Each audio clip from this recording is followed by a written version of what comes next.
ஸ்ரீ கோவிந்தராஜன். பாவை food channel மூலமாக உங்களை சந்திக்கிறதுல மிக்க மகிழ்ச்சி. என்னுடைய சேனலை சப்ஸ்கிரைப் செய்துட்டு எல்லாருக்கும் ரொம்ப நன்றி. இன்றைக்கி நாம் என்ன பண்ண போகிறோம்னு பார்த்தீங்கன்னா, இன்றைக்கி எங்கள் வீட்டில் மத்தியானம் லஞ்சு நான் என்னென்ன செய்திருக்கிறேன் அப்படிங்கிறத பார்க்கலாம் வாங்க. இன்றைக்கி என்ன சமையல் நம்ம வீட்டிலன்னு பார்க்கலாங்க.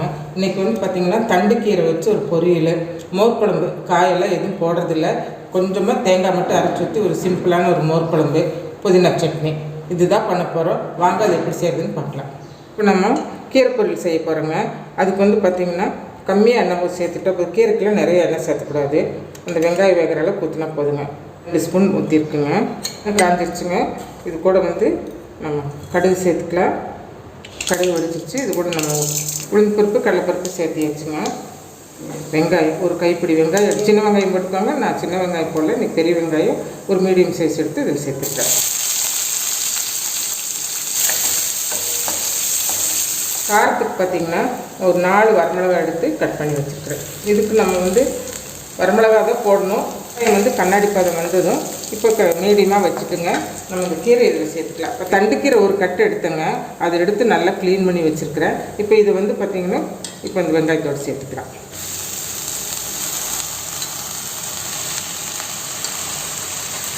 பாருங்கள், ஒரு கட்டு கீரை எடுத்துனோம்னா இன்னும் கொஞ்சம் நேரத்தில் அது பாருங்கள் ரொம்ப கம்மியாகிடும். இதுக்கான உப்பு சேர்த்துக்கலாங்க, ரொம்ப கம்மியாக சேர்த்துக்கணுங்க.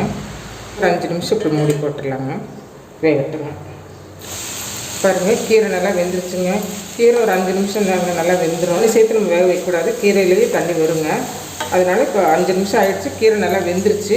காரத்துக்கு பார்த்திங்கன்னா வரமிளகா சேர்த்துக்கலாங்க. வரமிளகா தான் ரொம்ப நல்லா டேஸ்ட்டு கொடுக்கும். நம்ம வந்து சாம்பார் தூளோ சில்லி பவுடரோ இதெல்லாம் நம்ம சேர்க்க வேண்டாங்க. தண்ணியெல்லாம் வற்றிடுச்சு. இப்போ நம்ம தேங்காய் சேர்க்குறோம். தேங்காய் கொஞ்சம் ஜாஸ்தியாகவே நம்ம சேர்த்துக்கலாங்க. எனக்கு அதிகமாக சேர்க்கும் போது டேஸ்ட் நல்லா இருக்குங்க. அவ்வளோதாங்க, பொரியல் ரெடி ஆயிடுச்சுங்க. நீ நம்ம மோர் குழம்பு பார்க்கலாங்க. பாருங்கள், நம்ம மோர் குழம்பு வைக்கிறதுக்கு கெட்டி தயிர் எடுத்துருக்குறோம். கொஞ்சம் புளிப்பான தயிர் தான் நான் எடுத்திருக்கேன். ஏன்னா கொஞ்சம் புளிப்பான தயிர் தான் இது ரொம்ப நல்லா இருக்குங்க. இந்த தயிர் வந்து நம்ம உடச்சி விட்டுக்கணுங்க. ஒன்று மிக்சியில் கொஞ்சம் தண்ணி சேர்த்து மோர் மாதிரி பண்ணிக்கலாம். அப்படி இல்லைன்னா இந்த விஸ்கு வச்சு அடித்து இந்த கட்டியெல்லாம் உடச்சிக்கலாங்க. இப்போ ரெண்டாவது வந்து பார்த்திங்கன்னா இதுக்கு அரைக்கிறதுக்கு வந்து பார்த்திங்கன்னா தேங்காய் ஒரு 2 சில்லுங்க. பாருங்கள், இதே மாதிரி ஒரு 2 சில்லு எடுத்திருக்கேன். 2 பச்சை மிளகாய் எடுத்திருக்கேன். 3 பூண்டு எடுத்துருக்கிறேன். ஒரு 1/2 ஸ்பூன் சீரகம் எடுத்திருக்கேன். கொஞ்சம் கருவேப்பிலை எடுத்திருக்கேன். இப்போ இதை வந்து நம்ம அரைச்சிட்டு வந்துடலாம். இப்போ நம்ம எடுத்து வச்சுருந்த அந்த கெட்டி தயிர் வந்துங்க நான் விஸ்க் வச்சு இந்த மாதிரி லூஸ் பண்ணிட்டேங்க. இப்போ வந்து இந்த அளவுக்கு நான் பண்ணிட்டேன். இப்போ வந்து நம்ம அரைக்கிட்டு போனோம் இல்லைங்களா, மசாலா அரைச்சிட்டு வந்தோம் இல்லையா, மசாலா வந்து இந்த அளவுக்கு அரைச்சிட்டா போதுங்க. இப்போ இது என்ன பண்ணணும்னா இது எல்லாமே இது ஒன்றோட சேர்த்து இந்த தயிரில் சேர்த்து நம்ம மிக்ஸ் பண்ணிக்கணுங்க. தண்ணி சேர்த்து இதில் சேர்த்துக்கலாங்க. அரைச்சிட்டு இருந்த மசாலாவை இந்த தயிரில் சேர்த்து நம்ம எல்லாம் மிக்ஸ் பண்ணிட்டோம். இதுக்கு தேவைக்கான உப்பு சேர்த்துக்கலாங்க. இதாங்க, இப்போ இதுக்கு நம்ம தாளிச்சுட்டு நுரக்கட்டி எடுத்துக்கலாம். இப்போ தாளிக்கிறதுக்கு நான் இன்னும் 2 ஸ்பூன் சேர்த்துருக்கேங்க. கடுகு சேர்த்துருக்குறேன். கடலைப்பருப்பு உளுந்து பருப்பு சேர்த்துக்கலாங்க. சேர்த்துட்டுங்க நம்ம கொஞ்சமாக பெருங்காயத்தூள் நான் அவ்வளோதாங்க கொஞ்சமாக சேர்த்துக்கலாம். இப்போ நம்ம வரமிளகாய் தாளிக்கிறதுக்கு ஒரே ஒரு வரமிளகாய் எடுத்துருக்குறோம். கருவேப்பிலை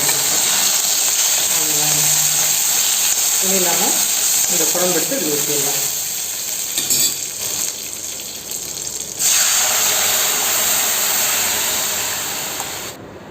தண்ணி சேர்த்துக்கலாங்க. அடுத்து பார்த்திங்கன்னா ரொம்ப கம்மியாக வச்சுருக்கிறேன். ஏன்னா இந்த குழம்பு வந்து கொதிக்கக்கூடாது. லேசாக நுரக்கட்டி வரும்போது எடுத்துக்கலாம். உப்பு கொஞ்சம் பத்தலை சேர்த்துக்கலாம். நீங்களும் உங்கள் தேவைக்களவை சேர்த்துக்கணும். பாருங்கள், இந்த மாதிரி நுரக்கட்டி வரும்போது நம்ம இறக்கிடலாங்க. இன்னும் கொஞ்சம் நுரக்கட்டுன்னு விட்டோம்னா அது திரிஞ்சு போயிடுங்க உங்களுக்கு. போதும், நம்ம இந்த ஸ்டேஜில் எடுத்துடலாம். மோர் குழம்பு ரெடி ஆயிடுச்சுங்க. இப்போ நம்ம வந்து புதினா துவையல் பண்ணிக்கலாங்க. மத்தியானம் லஞ்சுக்கு தொட்டுக்கிறதுக்கு புதினா துவையல் பண்ணலாங்க. அது எப்படி பண்ணலான்னு பார்க்கலாங்க. இப்போ இதுக்கு தேவையான பொருட்கள்னு பார்த்துட்டிங்கன்னா 2 சில்லு தேங்காய் எடுத்திருக்கேன். ஒரு 4 பச்சை மிளகாய் எடுத்திருக்கேன். பச்சை மிளகாய் காரம் கம்மி தான். காரமான மிளகாய் இருந்தால் நீங்கள் 1 கூட எடுத்துக்கலாம், 2 கூட எடுத்துக்கலாம். நான் 4 மிளகாய் வச்சுருக்கேன். இதுக்கு வந்து பார்த்திங்கன்னா கடலைப்பருப்பு 2 டேபிள் ஸ்பூன் எடுத்திருக்கேன். அப்புறம் புளி பார்த்திங்கன்னா ரொம்ப கம்மியாக எடுத்துகிட்டா போதும், புளிப்பு அதிகமாக சேர்த்த வேண்டாம். இந்த புளிங்கொட்டை சைஸ்க்கு ஒரு கொஞ்சமாக புளி எடுத்துருக்குறேன். அப்புறம் ஒரு கைப்பிடி அளவுக்கு புதினா எடுத்திருக்கேன். இப்போ வந்து நம்ம கடலைப்பருப்பு வந்து எண்ணெய் ஊற்றி நம்ம கொஞ்சம் வறுத்துக்கலாம். கொஞ்சமாக எண்ணெய் போட்டு கடலைப்பருப்பு வறுத்துக்கலாம். பருப்பு இதை சேர்த்துக்கலாங்க. எண்ணெய் 1 ஸ்பூன் சேர்த்துருக்கேங்க. 2 ஸ்பூன் கடலை பருப்புக்கு 1 ஸ்பூன் எண்ணெய் சேர்த்து இப்போ இதை வந்து நல்ல ப்ரௌன் கலருக்கு மீடியம் ஃப்ளேமில் வச்சு நம்ம வறுத்துக்கலாங்க. கடலை பருப்பு இந்த மாதிரி ப்ரௌன் கலர் ஆகிடுச்சு. இப்போ இதை எடுத்து வேறு தட்டுக்கு மாற்றிக்கலாங்க. இதில் கொஞ்சமாக எண்ணெய் ஊற்றிக்கலாங்க. இதில் வந்து நான் ஒரு கைப்பிடி தான் எடுத்துருக்கிறேன். அதனால் எண்ணெய் வந்து ஒரு 1/2 ஸ்பூன் தான் ஊற்றிருக்கேன். இப்போ இதை வந்து லேசாக வதக்கிக்கலாங்க.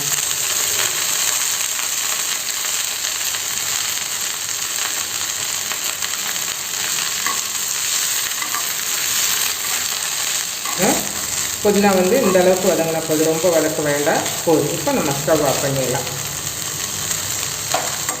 இப்போ பாருங்கள், நம்ம கடலைப்பருப்பு வறுத்தெடுத்தாச்சு, புதினா ஒரு கை அதையும் வதக்கி எடுத்தாச்சு, 4 பச்சை மிளகாய் வச்சுருக்குறோம், கொஞ்சம் சின்ன புளிங்க, இந்த புளிங்கொட்டை சைஸ்க்கு புளி வச்சுருக்குறோம், 2 செல்லு தேங்காய் வச்சுருக்குறோம். புதினா சட்னிக்கு பார்த்தீங்கன்னா நீங்கள் தேங்காய் சட்னிக்கு இப்போ பொட்டுக்கடலை வச்சு அரைக்கிறீங்க, தேங்காய் சட்னி மாதிரியே தாங்க.